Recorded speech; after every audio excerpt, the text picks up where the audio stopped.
할렐루야, 좋은 아침입니다. 1월 8일 목요일 매일 말씀 묵상 시작하겠습니다.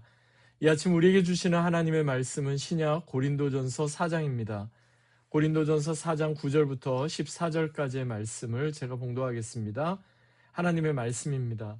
내가 생각하건대 하나님이 사도인 우리를 죽이기로 작정된 자같이 끄트머리에 두셨음에 우리는 세계 곧 천사와 사람에게 구경거리가 되었노라.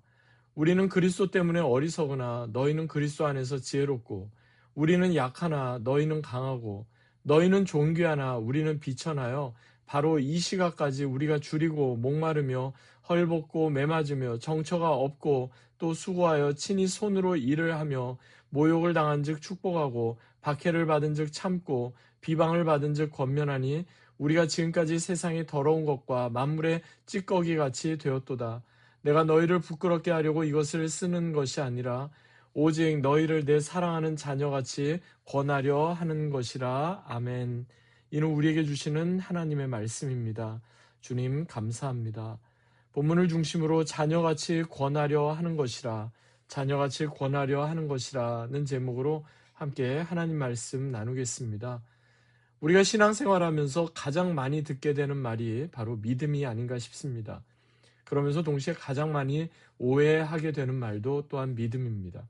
믿음은 우리 기독교 신앙에 있어서 피조물인 우리 인간이 창조주 하나님께 나아가며 또한 예수 그리스도를 통해 우리에게 허락하신 그 놀라운 하나님의 은혜, 그 놀라운 하나님의 구원을 온전히 누리는 도구 그리고 통로와도 같은 역할을 합니다. 믿음이 없이는 하나님께 나아갈 수 없고 하나님을 기쁘시게 할 수가 없는 거죠. 그런데요, 합리주의 그리고 이성주의가 주류를 이루던 근대 사회, 모던 소사이어티를 지나서 이제 현대 사회, 포스트 모던 사회에 살고 있는 우리에게 있어서 믿음은 과연 우리에게 어떻게 작동하고 믿음은 과연 우리에게 있어서 어떤 역할을 하는가 우리는 진지하게 되묻지 않을 수가 없습니다. 왜냐하면 사도 바울은 오늘 본문에서 바로 그 믿음, 즉 예수 그리스도를 향한 믿음 때문에 그가 겪었던 여러 가지 고난을 하나하나 열거하고 있기 때문에 그렇습니다. 그는 예수 그리스도를 향한 믿음 때문에 줄이고 목마르고 헐벗고 매맞고 정처 없이 이리저리 방황하고 수고하고 친히 손으로 일을 하고 모욕을 당하고 또한 박해를 받고 비방을 받고 심지어는 세상의 더러운 것과 만물의 찌꺼기 같이 되었다라고 그렇게 고백을 하고 있습니다. 그럼에도 불구하고 그는 끝까지 예수 그리스도를 향한 믿음을 지켜나갔던 것을 보게 됩니다. 왜냐하면 성경에서 전하는 믿음에는 항상 두 가지가 함께 포함되어 있는데요. 첫 번째는 어떤 사실에 근거한 신뢰를 포함하고 있고요. 두 번째는 인격에 근거한 의지를 포함하고 있기 때문입니다. 그러니까 우리가 누군가를 믿는다, 누군가를 신뢰한다라고 할 때 그것은요, 단순한 사실에 따른 어떤 신뢰만을 포함한 것이 아니라 인격적 관계가 그 가운데 다 포함이 되는 겁니다. 그래서 우리가 하나님을 알게 되면 알게 될수록 그분을 더욱 신뢰하게 되고 그분을 순종하고 그분의 말씀 따라서 살아가게 되는 겁니다. 그것은 믿음이 자연스럽게 우리 가운데 역사하고 작용되는 믿음의 어떤 원리라고 우리가 그렇게 볼 수가 있겠습니다. 그래서요, 하나님을 제대로 믿는 사람에게 있어서 하나님을 아는 것과 하나님의 사랑을 경험하는 것뿐만 아니라 자발적으로 하나님의 뜻에 순종하는 것은 너무나 자연스러운 결과인 거죠. 이러한 사람은 자신의 판단이나 어떤 생각의 한계에 갇혀 있지 않습니다.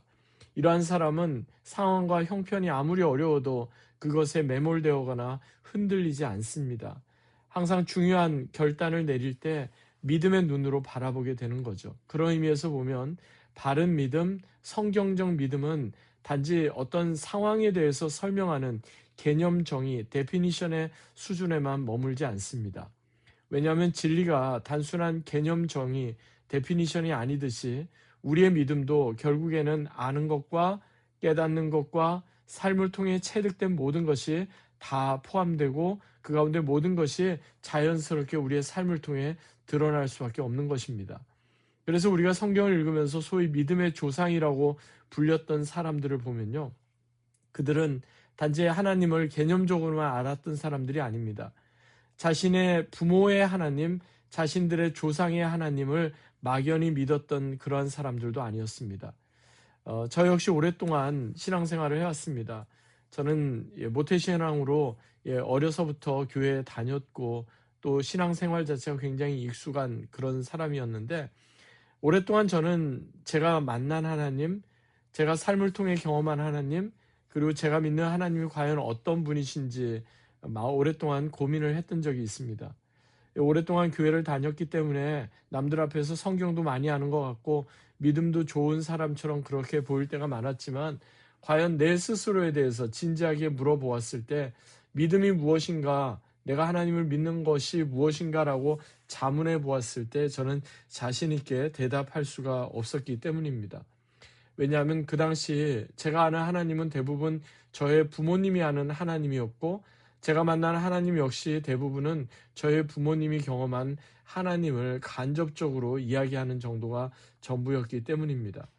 그래서 언제부터인가 이런 문제의식과 더불어 과연 나는 믿음이 있는 사람인가, 나의 믿음의 실체는 무엇인가, 내가 믿는 하나님은 어떤 분이신가, 이렇게 진지하게 묻게 되었는데요. 결국 믿음은 하나님을 알고 복음을 깨닫는 정도에서 머무는 게 아니라 그 하나님을 아는 것에서 더 나아가서 하나님을 신뢰하고 하나님의 말씀에 자연스럽게 따라서 순종하게 되는 것을 다 이렇게 포함된다는 것을 알게 되면서 보다 진지하게 이렇게 신앙생활을 하게 되었던 것으로 기억이 됩니다. 이것은요, 마치 우리의 몸을 구성하는 수없이 많은 세포 가운데 그 작은 염색체 하나도 그 연결고리가 끊어지게 되면 문제가 생기는 것과 비슷하다고 할 수 있겠습니다.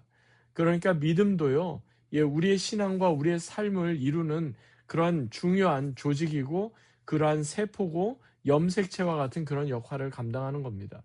오늘 본문에서 사도 바울은 하나님의 부르심을 받은 사도로서, 그리고 하나님의 부르심을 받은 그리스도의 제자로서의 삶이 어떠한지를 말씀해 주는데요. 9절 이하의 말씀을 보니까 이렇게 말씀합니다. 내가 생각하건대 하나님이 사도인 우리를 죽이기로 작정한 자같이 끄트머리에 두셨음에 우리는 세계 곧 천사와 사람에게 구경거리가 되었도다. 사실 사도로 부름받고 그리스도의 제자로 부름받았으면 그때부터 하나님께서 주시는 귀한 은혜와 영광과 존귀를 누려야 마땅할 것 같은데, 오히려 사도로 부름받은 사도 바울은 마치 하나님께서 그를 죽이기로 작정한 자같이 벼랑 끝으로 내모셨다는 겁니다. 오히려 세상 사람들의 구경거리, 조롱거리가 되게 만드셨다는 겁니다.